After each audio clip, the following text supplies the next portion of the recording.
Hello guys, तो कैसे हो आप सभी। होप सो आप सभी अच्छे होंगे। Welcome back to our new video. तो आज का जो हमारा टॉपिक है वह है औपनिवेशिक भारत में ऋणग्रस्तता। तो चलिए स्टार्ट करते हैं आज का हमारा टॉपिक। सबसे पहले हम बात करेंगे कि ऋणग्रस्तता होता क्या है। तो जब कोई व्यक्ति अपनी आवश्यकताओं की पूर्ति के लिए ऋण लेता है तो वह कर्जदार हो जाता है, और जब वही ऋण जो है समस्या बन जाता है, अर्थात वह ऋण नहीं लौटा पाता है, तो उसे ही जो है ऋणग्रस्तता कहा जाता है। यानी कि वो ऋण के तले जो है दब जाता है। प्राचीन काल में, विशेष तौर पर वैदिक काल में, बेगनाड नामक व्यक्ति या अधिकारी पैसे को जो है ऋण के तौर पर देता था। इससे पता चलता है कि जो सूदखोरी या ऋण लेने की जो प्रथा थी वो प्राचीन काल से चली आ रही है। वरुण चौधरी नामक इतिहासकार ने ब्रिटिश कालीन ऋणग्रस्तता के बारे में एक लेख लिखा है, जो कैम्ब्रिज हिस्ट्री ऑफ इंडिया में प्रकाशित किया गया है, तथा उन्होंने ऋणग्रस्तता के बारे में स्पष्ट आंकड़े प्रस्तुत किए हैं। अंग्रेजी राज के दौरान किसानों पर कर्जों का बोझ और अधिक बढ़ा, क्योंकि उन्होंने ब्याज की दरें जो है अधिक ऊंची रखी थी। यूरोपीय व्यापारियों के द्वारा भारत के आंतरिक व्यापार पर कब्जा करने और बड़े व्यापारी वर्ग को अपने अधीनस्थ रखकर काम करवाने के कारण व्यापारिक पूंजी महाजनी पूंजी में जो है तब्दील हो गई। ऋणग्रस्तता के आंकड़े पहली बार 1770 से 86 के बीच जो है सामने आए। खाद्यान्न विभाग की एक रिपोर्ट के अनुसार वर्धमान और जासौर में 50% लोग जो है कर्ज में डूबे हुए थे। बुकानंद और मैटकॉफ की रिपोर्ट के अनुसार पूर्वी भारत में व्यापक ऋणग्रस्तता मौजूद थी। 1880 के अकाल आयोग की रिपोर्ट के आधार पर आरसी दत्त ने ऋणग्रस्तता का वर्गीकरण किया। उनके अनुसार भूस्वामी दो प्रकार के का कर्ज जो है किसानों से लेते थे, जिनमें दरें थी 2/3 और 1/3 भाग। M.R. डार्लिंग के अनुसार 1923-24 में भारत पर 600 करोड़ का ऋण था।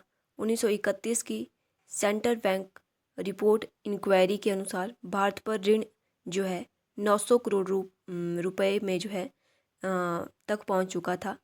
और एग्रीकल्चर क्रेडिट डिपार्टमेंट ने 1937 में भारत में ऋण का जो आंकड़ा था वो 1800 करोड़ रुपए बताया है। हम बात करेंगे ब्रिटिश भारत में ऋणग्रस्तता के प्रमुख कारण क्या थे, जिसमें हमारे पास सबसे पहले है औपनिवेशिक देन, नंबर 2 आर्थिक कारण, नंबर 3 ऊंची ब्याज दरें, नंबर 4 सूदखोर महाजनों का उदय, और नंबर 5 कृषि का वाणिज्यकरण। हम बात करेंगे कि जो किसान हैं वो ऋण क्यों लेते थे। तो जो छोटे किसान थे, छोटे किसानों को खेती करने के लिए महाजनों या जमींदारों से ऋण लेना पड़ता था, क्योंकि उनके पास जो है पैसे नहीं होते थे। नंबर 2 भू राजस्व की दर बहुत ऊंची होने के कारण फसल से उसका पूरा भुगतान नहीं हो पाता था। इस कारण भी जो है किसानों को ऋण लेना पड़ता था। नंबर 3 किसान महामारी या अकाल के समय में ऋण लेकर काम चलाता था। इस स्थिति में जिनको ऋण नहीं मिल पाता था उनके लिए भूखे मरने के अतिरिक्त जो है और कोई भी चारा नहीं बचता था। नंबर 4 सरकार ने कृषि की पैदावार बढ़ाने का कोई प्रयत्न नहीं किया, और किसान इतनी फसल पैदा नहीं कर पाता था कि राजस्व देकर अपनी आवश्यकताओं को पूरा कर सके। इसके लिए भी जो है उनको ऋण लेना पड़ता था। हम बात करेंगे ब्रिटिश कालीन कृषि नीति के कारण उत्पन्न ऋणग्रस्तता। भारत में अंग्रेजों की कृषि नीति के कारण अनेक समस्याएं पैदा हुई। भारत में अंग्रेजों के द्वारा भूमि पद्धति संपत्ति तथा स्वामित्व संबंधी नीति पाश्चात्य धारणा पर आधारित थी। इस नीति ने खेती वाली अर्थव्यवस्था में आय का बंटवारा अन्यायपूर्ण तरीके से हुआ। इसका यह परिणाम निकला कि जनता जो है गरीब होती चली गई और कर्जदारी बढ़ती चली गई। भारत में ऋणग्रस्तता की समस्या उतनी ही पुरानी है जितनी कि उसकी सभ्यता। एक प्रसिद्ध संस्कृत श्लोक में कहा गया है कि मेरे पुत्र उस स्थान पर न रहना जहाँ ये 4 सुविधाएं ना हो। नंबर 1 महाजन, नंबर 2 वैद्य, नंबर 3 ब्राह्मण, और नंबर 4 पेयजल वाली नदी। ऋण की जरूरत उत्पादन और उपभोग दोनों आवश्यकताओं को पूरा करने के लिए पड़ी। अंग्रेजों द्वारा नई भू राजस्व व्यवस्था लागू करने से उन किसानों पर लगान का बोझ बढ़ गया जिनके पास अपनी जोतों पर काश्तकारी के अधिकार थे।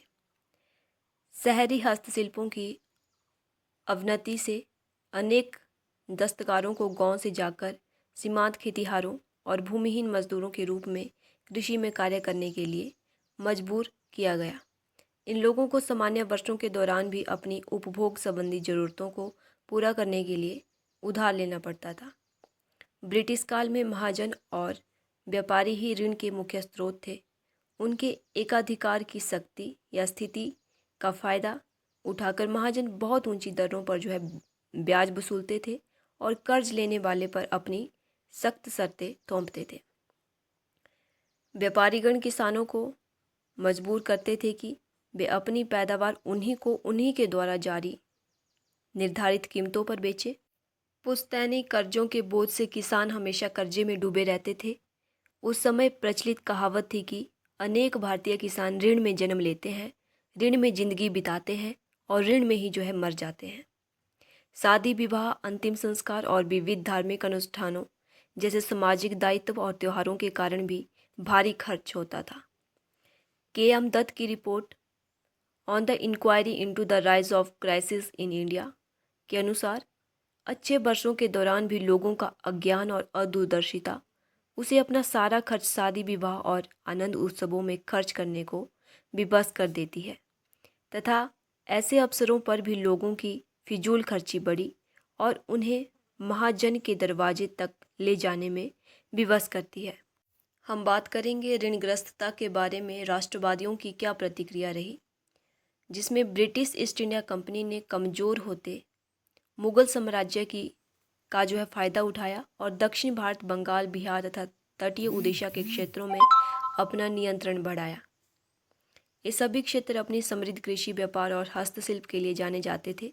कंपनी का उद्देश्य इन विजयों से आर्थिक लाभ प्राप्त करना था, जिसकी शुरुआत 18वीं शताब्दी के अंत में और 19वीं शताब्दी के आरंभ में भारत की कृषि अर्थव्यवस्था से अधिशेष लगान निकालने की प्रक्रिया से शुरू हुई। ब्रिटिश आर्थिक नीतियों का विनाशकारी प्रभाव अनौद्योगिकरण, ऋणग्रस्तता, गरीबी और अकाल जैसे परिणामों से स्पष्ट हो जाता है। प्रख्यात भारतीय बुद्धिजीवियों ने भारत के साम्राज्यवादी आर्थिक शोषण को उजागर करते हुए भारतीय राष्ट्रवादी लेखकों ने तीखी आलोचना प्रस्तुत की है। हम बात करेंगे दादा भाई नौरोजी ने अपनी उनकी प्रसिद्ध पुस्तक poverty and un British rule of India में ड्रेन ऑफ वेल्थ की थ्योरी प्रस्तुत की। उन्होंने तर्क दिया कि भारत के आर्थिक संसाधन, व्यापार, औद्योगिकरण और ब्रिटिश अधिकारियों को उच्च वेतन के माध्यम से व्यवस्थित रूप से इंग्लैंड भेजे गए और ये सब प्रक्रिया भारतीय धन से वित्तपोषित होती थी। उनकी गणना के अनुसार यह हानि सरकार राजस्व के आधे से अधिक तथा भारत के कुल बजट के 1/3 से अधिक के बराबर थी। नौरोजी ने धन के पलायन के कारण ब्रिटेन की समृद्धि और भारत की दरिद्रता पर महत्वपूर्ण प्रकाश डाला है। आर.सी. दत्त पहले भारतीय जिला मैजिस्ट्रेट थे तथा उन्होंने संसदीय पत्रों, रिपोर्ट व आधिकारिक पत्राचार के आधार पर प्रसिद्ध पुस्तक भारत का आर्थिक इतिहास लिखा। उन्होंने कठोर औपनिवेशिक कर नीतियों की कड़ी आलोचना की, जिनके कारण भारत में धन नष्ट हो गया तथा इस धन का उपयोग कृषि और औद्योगिक विकास के लिए भारत में ही किया जा सकता था। आर.सी. दत्त ने औपनिवेशिक नीतियों के कारण भारतीय वस्त्र निर्माण के विनाश और पारंपरिक हथकरघा की ओर भी इशारा किया है। आर.सी. दत्त रेलवे की शुरुआत के बारे में भी आलोचनात्मक थे। उनके अनुसार रेलवे ने भारतीय बाजारों को आयातित वस्तुओं से भर दिया और धन को और अधिक नष्ट कर दिया। नेक्स्ट हमारे पास जी. सुब्रमण्यम अय्यर अपनी पुस्तक भारत में ब्रिटिश शासन के कुछ आर्थिक पहलुओं में तर्क देते हैं कि भारत का आर्थिक पिछड़ापन उपनिवेशीकरण के कारण था, न कि उसके पूर्व औपनिवेशिक अतीत के कारण। उन्होंने सस्ते माल के आपूर्तिकर्ता के रूप में भारत की निंदा की और मुक्त व्यापार के विरुद्ध वकालत की। मुक्त व्यापार से ब्रिटिशों को संसाधनों की लूट की अनुमति दी गई। अय्यर ने ब्रिटिश वाणिज्यिक हमले का मुकाबला करने के लिए स्वदेशी शिशु उद्योगों के विकास का समर्थन किया। उन्होंने मानसून पर निर्भरता के प्रभाव को कम करने के लिए गैर कृषि आधारित उद्योगों पर जोर दिया और बिचौलियों द्वारा किसानों के शोषण की आलोचना की। नेक्स्ट हम बात करेंगे एमजी रानाडे ने भारत के वैश्विक पूंजीवाद में एक आश्रित औपनिवेशिक अर्थव्यवस्था के रूप में एकीकरण को मान्यता दी। उन्होंने भारत के एक बागान अर्थव्यवस्था में परिवर्तन का वर्णन किया जो ब्रिटिश संस्करण और पुनः निर्यात के लिए कच्चे माल का उत्पादन करता था।